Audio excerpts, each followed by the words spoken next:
ต้มขนมพี่น้องเอ้ยนี่นี่แหละเด็กพี่น้องของผ่ากลับบ้านกลับมาให้ผ่าเมื่อให้ลูกสาวพี่น้องหลังจากที่สิ้นเดือนแล้วพี่น้องเอ้ยมีขนมของใส่ผ่าเมื่อให้ลูกสาวแล้วก็เมื่อพ่อแม่นำก็บรรลัยบันไดดอกนี่แต่กระเบิดไป1,000กับ2,000พี่น้องมาจัดของก่อนบ้านนี่สบายดีสวัสดีครับผมวันนี้ก็มาจัดของเขาลังเพื่อที่จะพากลับบ้านพี่น้องหลังจากที่เอาไปซื้อของอยู่โลตัสมาเนาะนี่แหละของก็สิประมาณนี้แหละพี่น้องเดี๋ยวให้เบิ่งเด้อเดี๋ยวให้พี่น้องมานี่ต้มขนมพี่น้องเอ้ยนี่แหละพี่น้องของผ่ากลับบ้านกลับมาให้พาเมื่อให้ลูกสาวพี่น้องหลังจากที่สิ้นเดือนแล้วพี่น้องเอ้ยมีขนมของใส่ผ่าเมื่อให้ลูกสาวแล้วก็เมื่อพ่อแม่นำก็บรรลัยบันไดดอกนี่แต่กระเบิดไป1,000กับ2,000พี่น้องคือเขาของเนาะเอากระจอกกระแจกเลยลูกเทียบเลยพี่น้องเอ้ย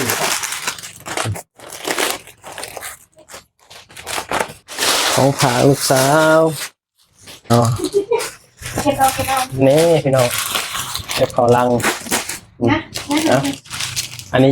แยกเพราะว่านะของเขาพออันนี้ของลูกสาวคนละบ้านกันพี่น้องโอ้ยน้องก็สิ้นเดือนกับประมาณนี้เลยเนาะสิ้นเดือนกับฝากของยังไม่ลูกนี่นึกถึงตอนสมัยเขายังน้อยโอ้ได้ของฝากจากพี่จากเพื่อนน้องก็ญาติพี่น้องที่มาทำงานอยู่ไทยนี่ก็ดีใจเลยพี่น้องเขาต้มขนมด้วยนะคือขนมนี่ก็อยากฝากเมื่อไว้ให้ลูกสาวเนาะไว้ให้ย้ายอยู่บ้านเพิ่นแบ่งให้ร้านน้อยเพิ่นกินเพราะว่าบ่อยากให้ไปซื้อในร้านค้ามันก็ยันของฟอร์มหลายคนยังมากองอยู่ย่านของฟอร์มหลายย่านว่ามันเบิดอายุนะของตามบ้านนอกเนาะตามชนบทแบบนี้นะเฮาก็เลยเลือกที่จะเอาแบบนี้ดีกว่าผ่าเมื่อให้แบบนี้ดีกว่าแบบนี้นะคือข้าวน้อยสั่งมากก็2,000มีเงินพร้อมบาทก็ว่าอย่าเจอเจพี่เจอเป็ดไม่ได้นักเสิร์ฟไม่เนาะโอ้นักเสิร์ฟเลยพี่น้องเวลาจะมีของจะลูกสาวหลายเนาะลงมาว่าอย่างมั้งนี่แก้ววะแก้วเป็นถุงเนาะ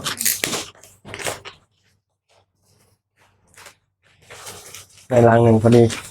โอ้นักเติบได้นี่นักทำโซกโหลดบ่นักทำโซกโหลด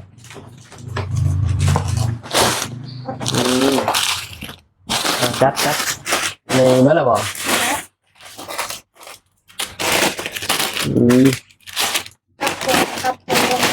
ให้มันเสมอกันตอนนี้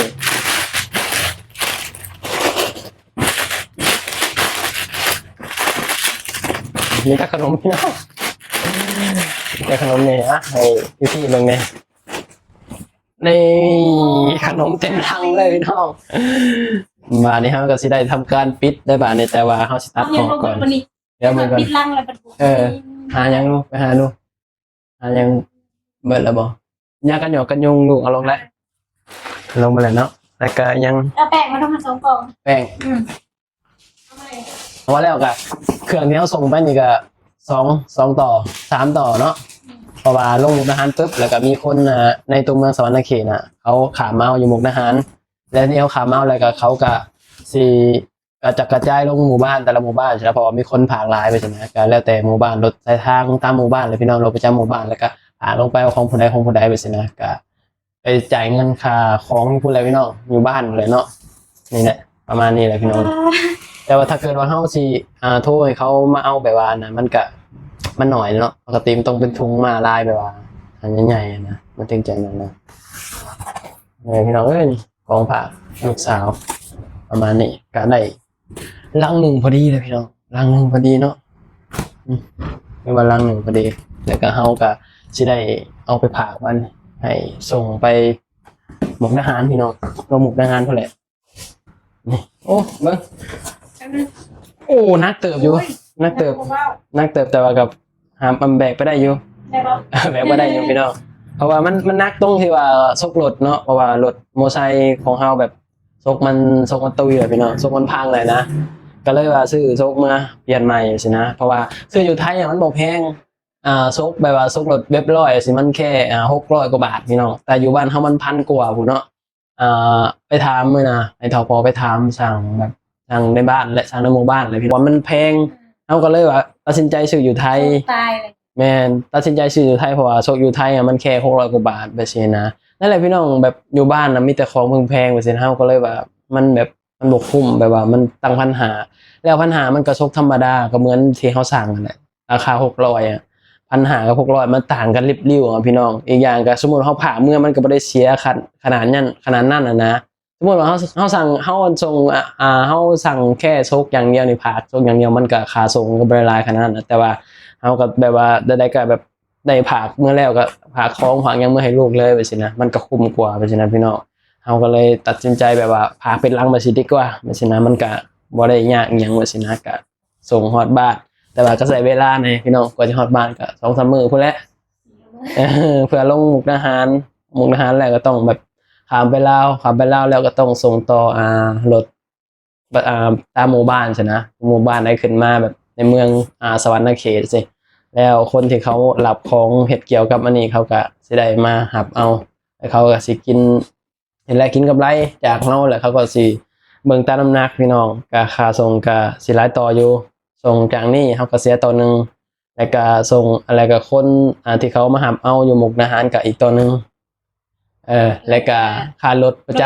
ำค่ารถโดยสารประจำหมู่บ้านเฮาอีกต่อนึงแต่ว่าบ่แพงเนาะประมาณ20 บาทนี่แหละรถประจำหมู่บ้านนะที่เขาเจ้าขึ้นมาในตัวเมืองสวรรณเขตสินะแล้วเขาเจ้าก็สิไปเอามารับเอาของมาสิก็ลงไปก็เพื่อสิฮอดบ้านก็หลายมื้ออยู่พี่น้องเอ้ยก็ประมาณนี้แหละเนาะอันนี้เฮาก็ได้แพ็คของเพิ่นยังเป็นที่เรียบร้อยพี่น้องเพราะว่าอีกเดือนหน้าเนาะอีกเดือนหนึงกับพี่สาวก็สิกลับบ้านก็สิได้ไปฝากของมาให้ลูกสาวอีกพี่น้องฝากน้ำพี่สาวนั่นแหละไปซื้อของฝากให้ลูกสาวเพราะว่าลูกสาวก็เริ่มแบบว่าแบบใหญ่แล้วพี่น้อง3 ขวบ